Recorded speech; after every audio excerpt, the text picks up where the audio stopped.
Welcome to another edition of Anglican Unscripted, episode 30. George and I want to take a moment here and thank you for not giving us up as your Lenten discipline, which obviously means there's something worse than us, which is good, I suppose. I'm Kevin Carlson. And I'm George Conger, and today is February 28th, 2012.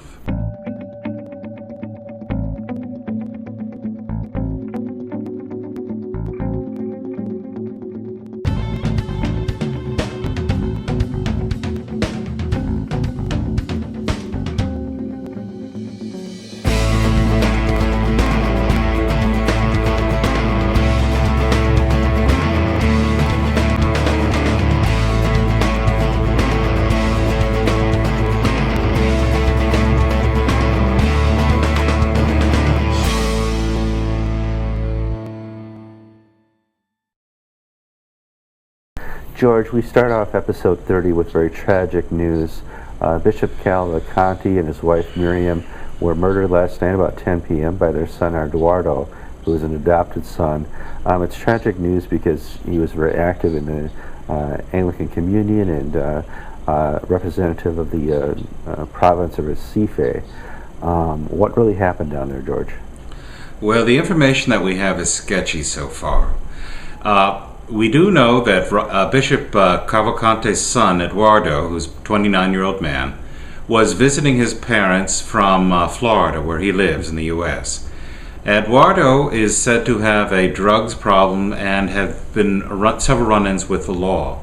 In fact, he was facing a deportation hearing from the U.S. government because of his criminal background. And mother and father brought the son home, and evidently there was a quarrel last night after Bishop Cavalcante returned from a pastoral visitation, and the knife was pulled by the son and he stabbed his father, and the mother attempted to intervene between the two and she was stabbed. Bishop Cavalcante died at the scene. The mother died in an ambulance on the way to a hospital, and then Eduardo attempted to take his own life but was unsuccessful. And he's currently under police guard in a hospital. Yeah. Now, George and I are not used to giving bad news. I mean, we're snarky and humorous because we give good news, or funny news, or Episcopal news. And this is really a tragedy, and we're really trying to work out how we deliver this type of story. I'm going to relate to you the first time I met the bishop. I met him at an Anglican Men's Weekend about 5 years ago. And he was sitting off in the corner and had his purple shirt, and some other people were talking to him. He got up right away when he saw me and came over and said, "I watch Anglican TV all the time." And I noticed the broken accent. And I said, "Well, where are you from?" He says, "I'm from Recife." And well, Recife was really in the news at that time because they got kicked out, thanks to 815.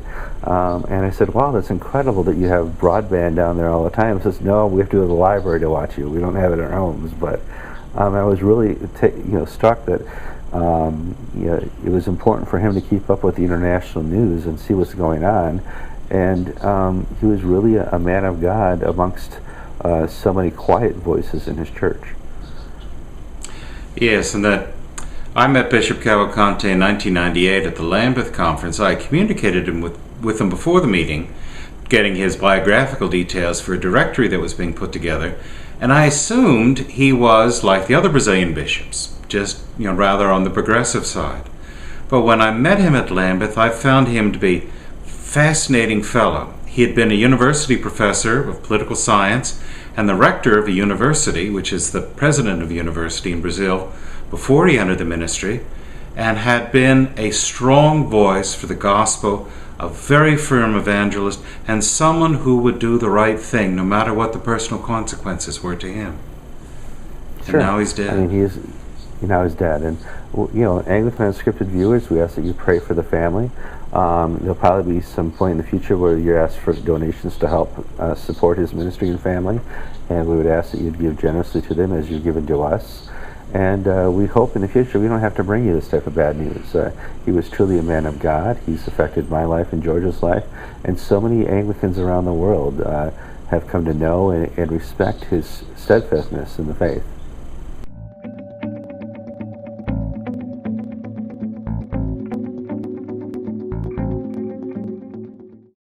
George, our second story is another tragic story. Archbishop Nzimbi of Kenya, suffered a severe stroke last week. He's right now in a hospital in Kenya in an ICU unit where he's receiving care. The problem that the care there is it's 1970s care. It's not like we have here in the Western medical societies. They have first-generation CAT scans and X-rays, but they don't have the life-saving medicines that we have that we can, if you go here to New York Hospital, you can have your stroke pretty much reversed. If it's a blockage, you can have the blockage removed, and if you're still suffering from brain swelling, they can reduce the swelling. Think about having a stroke in the 1970s and getting that type of health care, and that's what he's receiving right now in Africa. Mm-hmm. The first week that they spent on the health care was $12,000, which is basically the salary of an archbishop in Kenya. What's he really known for, George? Archbishop Nzimbi was one of the founders of the GAFCON movement. He was one of the organizers of the Jerusalem Conference and one of the driving forces for the reform and renewal of the Anglican Communion. He was one of the first archbishops to give a helping hand to Bishop Bob Duncan and the American Church. He consecrated Bill Atwood and Bill Murdoch as bishops, and he has been a stalwart supporter of the reform and renewal of Anglicanism in the U.S. He suffered for it internationally. The Archbishop of Canterbury wasn't too pleased with what he had done, but again, Archbishop Nzimbi did what he did because he thought it was right. And we want you as Anglican Unscripted viewers to help him out. I'm putting here a link to www.ekk.org, and that's Bishop Bill Atwood's website, and he's a direct sponsor of all the things happening in Kenya, and he's going to have a Donate Now button, and when you click on that, you can donate to Nzimbi's health fund, and you can find more information on that website. And we encourage you, as you've helped us in the past with our travel expenses, please help the Nzimbi family and any other requests we have. You're a very generous audience, and we thank you for that, and please keep everybody in your prayers.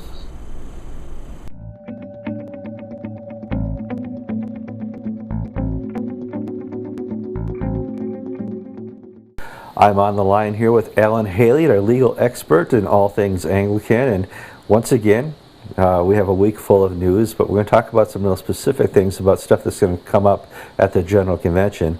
One of the things the Episcopal Church wants to do is, they don't have the ability instantly to change the prayer book.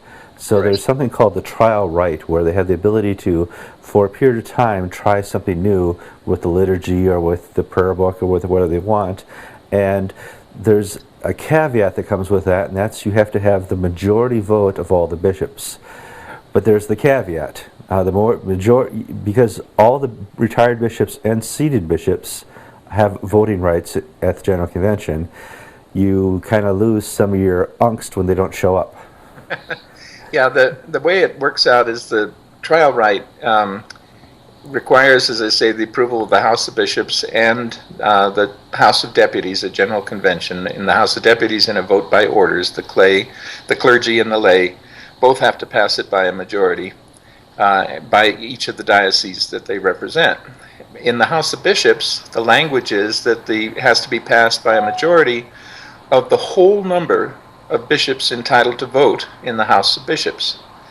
And that language is provided in Article 10 of the Episcopal Church's Constitution with regard to trial rights. Now, what makes that language interesting is that in the previous paragraph of Article 10, where it talks about amending the Book of Common Prayer, that's a cycle that has to go through 2 successive General Conventions. And at the second General Convention, the Constitution says it has to be approved in the House of Bishops by a vote of a majority of the whole number of bishops in the House of Bishops entitled to vote, excluding, however, retired bishops not present. Mm-hmm. So for the second approval of a formal amendment to the Book of Common Prayer, the retired bishops not present are excluded from counting in the vote. But for the adoption of a trial right, which just requires a one-time vote, and then you're off for 3 years, off and running with it, that requires a higher number of bishops. They do not exclude the retired bishops not present in counting the majority required to vote. So we're told by the Episcopal Church's official website that there's about 300 active members in the House of Bishops. Only about 120 of those are bishops that have jurisdiction of one kind or another. Right. The rest are resigned or retired. And so the majority of them are retired, and they don't bother to show up at these meetings of the House of Bishops frequently. So for them to muster a majority in this case to approve the one-time trial right would require a vote of about 150, 151 bishops. And there's never, to my knowledge, been that many bishops present at a meeting of the House of Bishops in the history of the Church. I think last time it was like 135. So something that's like that. Far short, and there's like 5 or 10 of those who wouldn't vote for this anyway. Yeah, exactly. They're not going to have a unanimous vote. So they really have to do their work's cut out for them if they're going to follow the Constitution and get this proposed resolution approved by the requisite majority. And so if there's a challenge to the point of order that there aren't enough bishops present, that challenge, of course, would be ruled on by the presiding bishop in her consultation with her chancellor and her parliamentarian. And we know from how they dealt with the depositions of Bishop Cox and Schofield and Bishop Duncan in 2008, we know exactly how they're going to rule on that point of order. They're going to say, no, the language just means the bishops present and voting. And when you point out to them that, well, Article 10 in this case has this very express language that shows what they knew how to define it when they meant to exclude the retired bishops not present, and they didn't exclude them in this one specific instance, I expect them still to stick to their ruling. And then, of course, you can appeal to the whole House of Bishops, which is then, that question is decided by majority vote. So probably the appeal will lose. And at that point, I would expect the bishops who are opposing this whole charade and ignorance of the constitutional requirements to just get up and walk out of the meeting and not give it any further sanction of this type. But it'll make for an interesting show at General Convention. You'll be there, and I'll have to watch it later on Anglican TV. Well, thank you so much. It's going to be one of those interesting things because, the reality here is they can't use the existing rules they have to pass this stuff. They have to go around and make up little rules and use this trial right thing and stuff like that to really take on these bigger issues. And that's troublesome because the best strategy for them to do right now would just be to change the prayer book and then do this later. Right.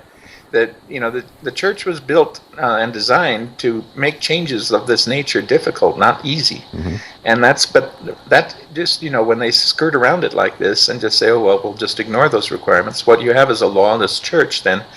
And at that point, you might as well throw out the whole Constitution, all the canons, and just say, let's just be ruled by the presiding bishop by fiat. Let her decide what's appropriate in any given case, and we'll just make that the law. And that's effectively what it is now, anyway. Okay, this week's quote, A.S. Haley says, Episcopal Church is lawless.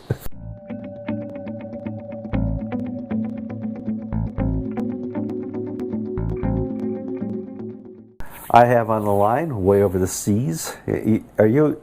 You're not vacationing or holidaying in Canterbury. Where are you now? No, I am actually deep undercover in Salisbury Diocese. Oh man! Well, we're going to talk about Salisbury Diocese. I talk about Salisbury Diocese, and I happen to be deep undercover in Salisbury Diocese as I speak to you, Kevin. Okay. The lengths we go to here on Anglican Unscripted to bring you the best stories. Sure. Okay, Peter Old, live from Salisbury Diocese. We have last week Nick Holton in not so much saying, hey, why can't we all get along and just have gay marriage after what John said? Come on. Equal things for equal people. It's not biblical, but we can do it here in Salisbury Diocese. What's happened since then? Well, basically, Nick Holton got a slap down, and he got a slap down from within his diocese, and that's deeply significant. What happened was that in response to John Sentamu doing his interview piece in Jamaica, mm-hmm. which got plastered all over the Daily Telegraph here, Nick Holton, the new bishop of Salisbury, fresh from being rector of St Martin in the Fields, not the most conservative church in London by any extent. Nick Holton was slightly peed off, I'm told, from a few sources within Salisbury Diocese. And so that's what led him to do this interview with The Times on the 3rd of February, followed by a piece on the BBC Radio 4 Sunday programme on the 5th of February, basically saying we should have gay marriage. Right. Now, that was it, except it wasn't. because a bunch of clergy, a significant number of clergy in his diocese, basically said to him, I don't think so. But there was a meeting that happened about 2 weeks ago down in Dorset, Moy Lovely, which is on the southern coast of England. Mm-hmm. And at that meeting were Bishop Nick Holton, Bishop Graham Kings, who's the Bishop of Sherborne, which is one of the suffragan bishops in Salisbury Diocese, who is the theological secretary of Fulcrum, which is the sort of centrist evangelical group in the Church of England. The Archdeacon down there, and well into 2 figures of clergy. And they basically, my understanding is, read Nick Holton the Riot Act and said, this is not going to happen. You're not going to go and say that we should have gay marriage and so on. And what resulted were 2 things. One was a statement put out on the Salisbury Diocese website on my birthday, as it happens. Great present. 29. I mean, it goes quick, doesn't it? Yeah, something like that. And another decade. And a statement where he didn't quite say what happened in the meeting, but tried to clarify things. And then a few days later, there was a presidential address to his diocesan synod, where once again he basically apologized for doing it. The clue is in reading the finer points of the statement that came out. There's some very interesting things in there. Well, you said clarifies. I think you backtracked. Oh, absolutely, absolutely backtracked. There's no doubt about it. Yeah. What he was talking about in the Times interview and in the Radio 4 piece was that basically we should equalize marriage. Mm-hmm. We should just have one marriage, regardless of the sex of the people entered into. When you read his statement, still available on the Salisbury Diocese website, and my last piece on my blog also has it there, peter-old.net, if you've been there yet. He basically talks about essentially turning civil partnerships, which are like civil unions here, turning them into gay marriage, but still having marriage as well. So what he's backtracked to is a position which we would call equivalent rights. So you've got 2 institutions, gay marriage and marriage, which have the same kind of rights, but they're different things. So he's kind of backtracked to that kind of position.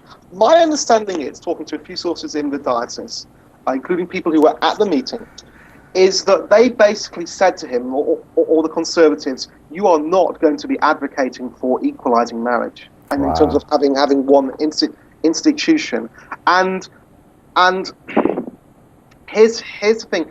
I tried to find people who wanted to dampen this down, and I tried to find them up to the highest level possible, and they didn't want to dampen it down. No, they were like, this is our news, and we have no problem who knows about it. Yeah, Salisbury Diocese is like the Newark Diocese here, the San Francisco, LA Diocese. It's as liberal as it gets. This is really interesting because absolutely, Salisbury Diocese makes Southwark Diocese look like death by lace. You know, it is Salisbury Diocese is the home of some really liberal people. For example, it's where Colin Coward, who runs the group Changing Attitude, it's where he lives, and with his partner. It is a place which is famed for being liberal. It's got the cathedral dean, June Osborne, is probably one of the leading candidates to be bishop. If we have women bishops here, she's as liberal as they come. So the idea that a group of conservative clergy, whether they're evangelical or Anglo-Catholic, group of conservative clergy could meet the bishop and basically say this is not happening, and for the bishop to basically backtrack, to all intents and purposes, he backtracked, he made a public backtrack, is very powerful stuff. Wow. It's very powerful. It's a huge story. All right, well, I want to thank you for your time. You're on holiday. Get back to holiday. Enjoy the time off. Holiday! And thank you for your report. God bless.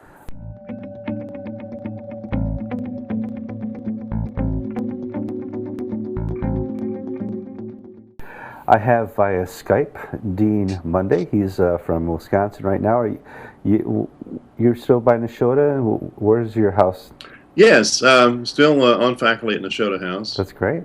And I'm calling you and doing a Skype interview here because you put out an interesting chart last week that's got a lot of play and feedback in the Anglican Episcopal internet world. And you basically discuss where the Episcopal Church is now based on dioceses and numbers, and where it's going to be in the future. And the contrasting maps are incredible. What led you to write this type of article? Yeah. Well, I created a couple of maps, actually, just speculating about future scenarios. But what brought it on was the news that the Diocese of Quincy, the part that's remained in the Episcopal Church, is looking at a merger with the Diocese of Chicago. And of course, that's not the only merger situation that's being talked about. The Diocese of Eau Claire, the Diocese of Fond du Lac tried to merge last fall. They took votes in both dioceses.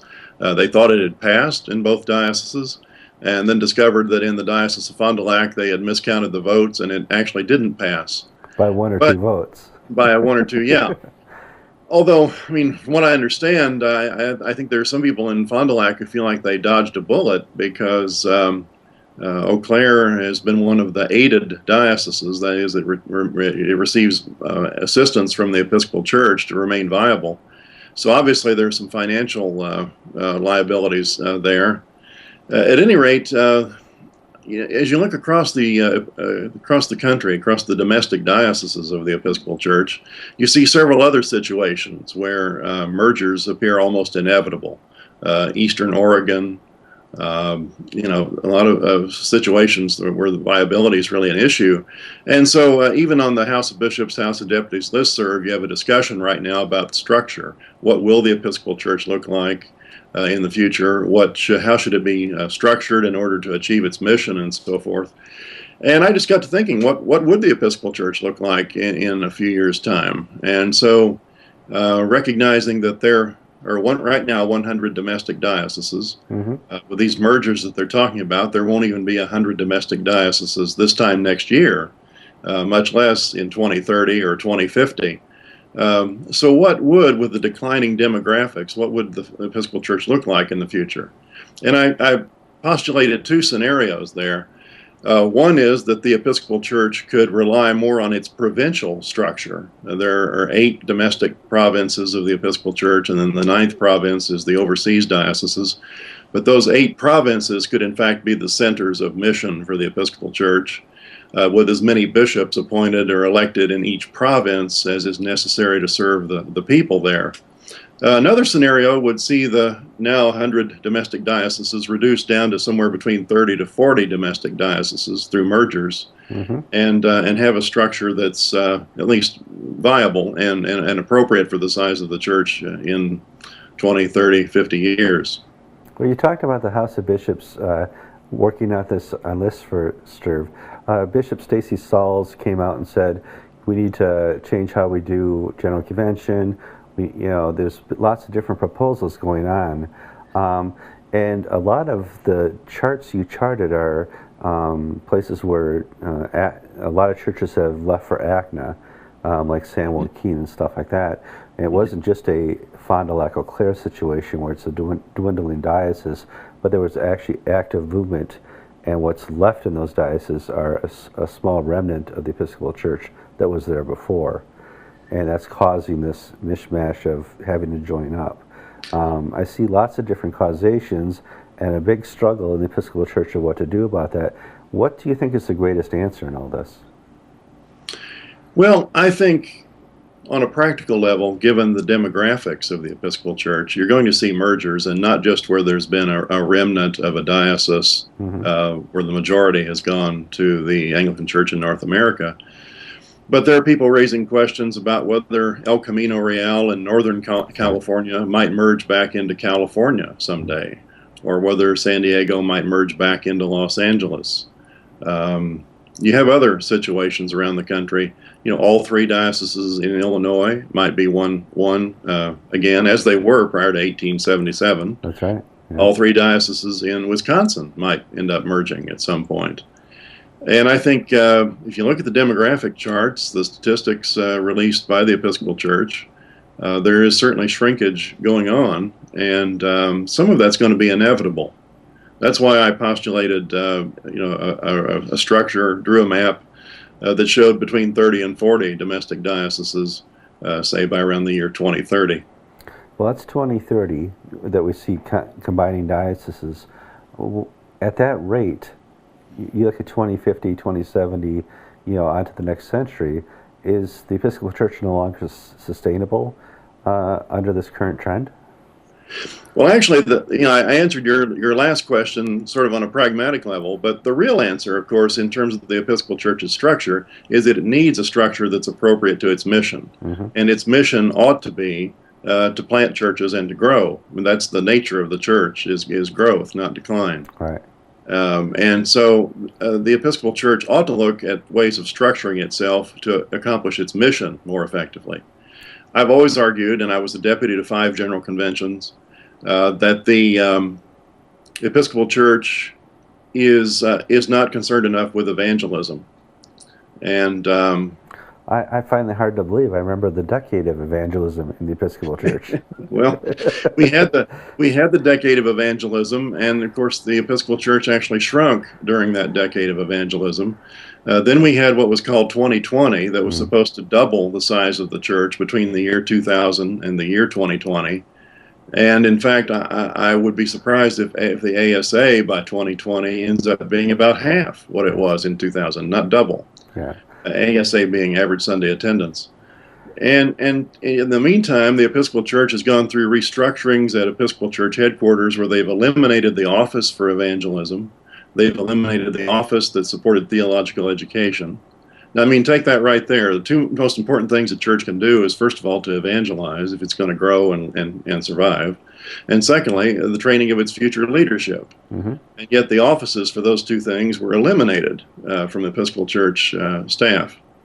So that's a problem right there. The ministries, the office of Black ministries, Hispanic ministries, women's ministries, all of those offices were eliminated precisely at a time in which the Episcopal Church needs to concentrate more on outreach to populations of all sorts, actually, but of course to those groups as well.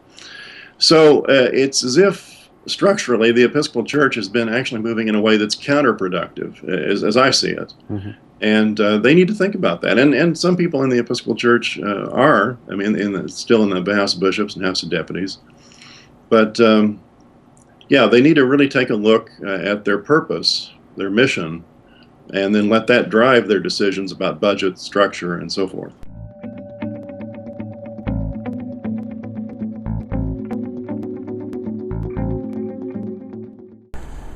Okay, George, we're going to move on to story 3, and we're going to talk about another cathedral closing. Over the last 5 years, there's been 3, and the newest one is St. John's in Rhode Island is announced they're going to close sometime in April. This is unique, not because they're leaving over theological issues. I'm sure that's part of the problem, but the bigger problem is locations. Mm-hmm. Many of these cathedrals were built in downtown, in the urban centers of the cities. And that was very successful 50, 60, 70, 80 years ago when these cathedrals were first built. But because of the suburban sprawl, there's just nobody left with any income to help support these cathedrals. We're finding throughout the country, many more are in a blight situation. Mm-hmm. Yes, the cathedrals in places like Newark or in Philadelphia or in Hartford frankly, are in areas and parts of town that do not have a population base that can support them financially. And they're these huge, beautiful, rambling old buildings that are a bear to heat and a bear to maintain, and a congregation of 75 old ladies cannot keep up with $250,000 a year maintenance. It's just not possible. Yeah.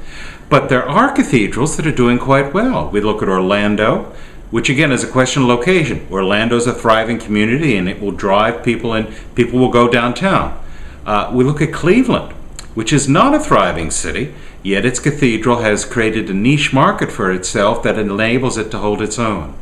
But most cathedrals are going the way like St. John's in Rhode Island or St. John's in Wilmington or the one in western Michigan, and pretty soon the one in Milwaukee and Chicago and, as I mentioned, Hartford, where the money that has sustained them, it's going to be spent soon, and the diocese can't bail them out. Yeah, and this is the whole remaking of the church, whether we like it or not. Church has always been location-based. If you can't get the people to come to what you built, it's going to go away. Sure, the theology you're experiencing in the Episcopal Church right now doesn't help, but location is what's killing you.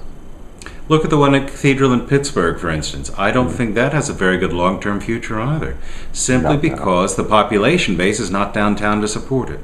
And unless you've got some outstanding leader or some programs or something that draws people to want to get in their car and drive to you, you're not going to make it.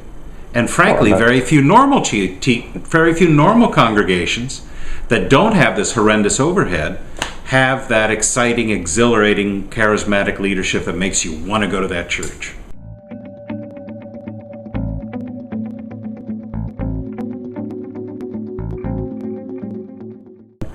George, this is the 21st century. This is the fast food society. This is the I want it now and I can't wait. This is also a society where we're not driven to church anymore, that it's not part of our obedience or our families, and we are becoming post-Christian. And the Episcopal Church is using a Methodist church thing called Ashes to Go last week for Ash Wednesday. And what they would do is they would put their priests out on the sidewalk, and as pastors going by of any faith came by, they would say, "Can I give you ashes for Ash Wednesday?" And they would mark them with the cross, and they would say, "You have come from ashes, and so ashes to you shall go." And I want to applaud the initiative of getting the priest out of the sanctuary and onto the sidewalk, but this is not the season or the reason to do it. Lent is a penitential order, and it's when the bride of Christ comes fully as a whole church on its knees in preparation for Easter. How are you affected by this, George?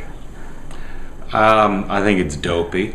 I think it's vulgar, and I think it's tacky, and I think it totally misconstrues the whole theology of Lent and repentance. Mm-hmm. See, the whole Ash Wednesday was not part of the liturgy of the early church. It developed over the centuries from the way the order of penitents, the penitential order, were treated in church. Those were Christians who, after having been baptized, after having passed through the catechumenate, had committed major sins known to the community. And they sat in separate parts of the church, and in preparation for their return to full fellowship, they were marked with ashes, and they had a visible outward sign of their desire to repent and their sinfulness. With the diminution of the catechumenal order and the rise of the modern Roman Catholic Church, Ash Wednesday changed such that by around the year 1000, when we had the first Ash Wednesday liturgies, all members of the church were marked with ashes as an outward sign of their commitment to repent, to return to the fold of the faithful, and to make a conscious effort to be ready for the return of Jesus, the celebration of Easter, Jesus' resurrection. And what standing outside of suburban train stations marking people with a sooty thumb has to do with that, I don't know. No. But we want to applaud the Episcopal Church for understanding people aren't coming into your churches. And I want to applaud you for getting somebody in a robe on the sidewalk. What you do now is you ask to pray for people, you witness to people about Jesus Christ, and you ask them to come into your church and partake of the whole litany and liturgy that is Anglicanism and Episcopalianism. It's not to sit out there and are we going to do this now with baptisms and communion, tossing wafers and sprinkling people with water hoses? To me, Kevin, it's symbolic of one of the major failings of Anglicanism and the Episcopal clergy. Not just Episcopal clergy, we see this in the continuing church movement. Sure. I've seen it in the Church of England. I see it lots of places. People who confuse liturgy and the sacramental life and put that above the faith. In other words, they go through the motions. They think that by dressing up and wearing a plastic collar and doing these actions, they're performing some magical rite. They're divorcing themselves from the Bible. They're divorcing themselves from the faith. They think with these cutesy little tricks, they're going to be able to bring people to a saving knowledge of Jesus Christ. And preaching comes by, the faith comes by hearing. Hearing what? The Word. It doesn't come with a thumb on your forehead. There's no magic there. No, there's not. And, we're not being completely critical of the Episcopal Church. We're being completely critical of what you're doing in this situation. What some people are doing. I'm an Episcopalian. I was not out on Wednesday standing next to I-95 flagging down cars saying, "Hey fella, let me get your thumb. Let me get my thumb out." I can't wait for the 22nd century. What's going to be then?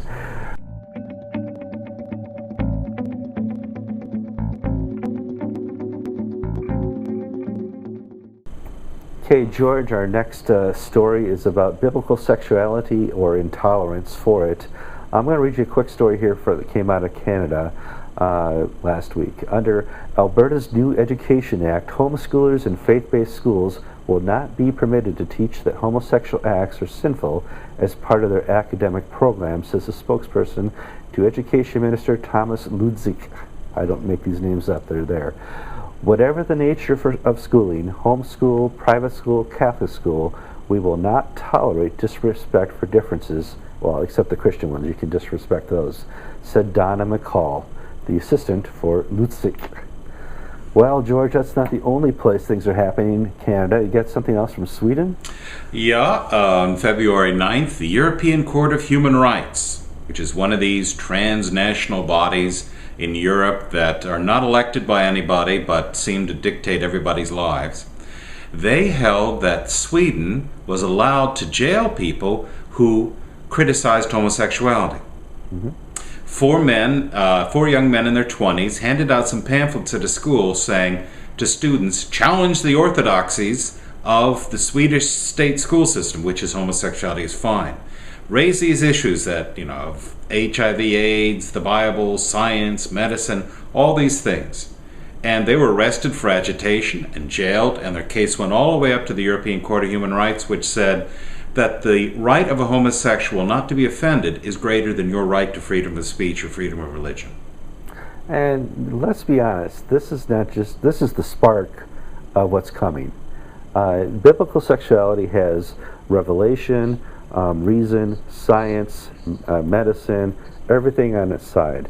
The other argument has money, activism, and power on their side. And one is going to be absolutely crushing the other. We see this, and this is really Alan Haley's sort of topic to work on, but we'll steal a march on him. Remember Ruth Bader Ginsburg, U.S. Supreme Court Justice, gave an interview about a week or two ago where she says that if a country were to create a constitution, she would not recommend people look at the U.S. because the U.S. Constitution didn't have a right to health care and a right to this and a right to that. It had stuff like freedom of speech and freedom of religion. And a modern state should be a state that provided things to people. And she says the European Court of Human Rights is sort of the way the future should go. Yeah, that's a scary thing to hear from one of the Supreme Court justices, that they're looking to these people for guidance.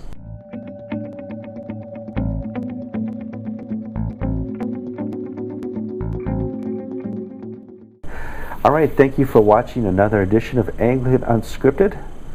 This has been episode 30, and we've had some bad news and some weird news and some Episcopal news and closings. It was a bad episode altogether. No good news. It happens once in a while. And we're going to start a new feature next week called the Mailbag. And it's at the end of the show, we're going to read all the feedback we're getting from you guys. We're not going to read every email and stuff like that. Some of it's kind of harsh, the language stuff you guys got to work on. Some of it's very complimentary, and we're not just going to read those either. But we really want to, take an opportunity to let you know what other audience members are saying about the show. And this is a great chance for you to send an email to AnglicanUnscripted@gmail.com. But it's much more than just the feedback and praise we're looking for. What else are we looking for, George? Direction, information, little money wouldn't hurt, as Kevin has mentioned. But also, we want to be able to engage people and speak to their interests, speak to their needs. And I think this is a way, Kevin and I think this is a way that people can be further committed to the work that we're doing here. This is not a vanity project, this is a ministry. And as a ministry, we need to interact with people. And that's one of the interesting things. We get too many emails during the week to respond. And I have been forwarding all the emails you send to George and Alan and to Peter. And, you know, Alan says, you know, you guys got to start responding to these and maybe have a mailbag feature. So this is Alan Haley's idea. I think any email you want to send about him, he can reply to as well. So, I'm Kevin Carlson. And I'm George Conger. And what episode would this be? This is episode 30. All right.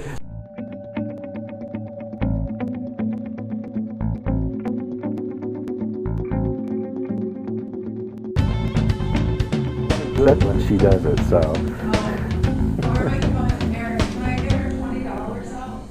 Oh yeah.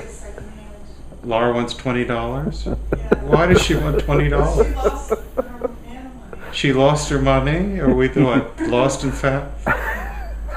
Well, just take her to Walmart and buy the tape cassette. Don't just. Something else.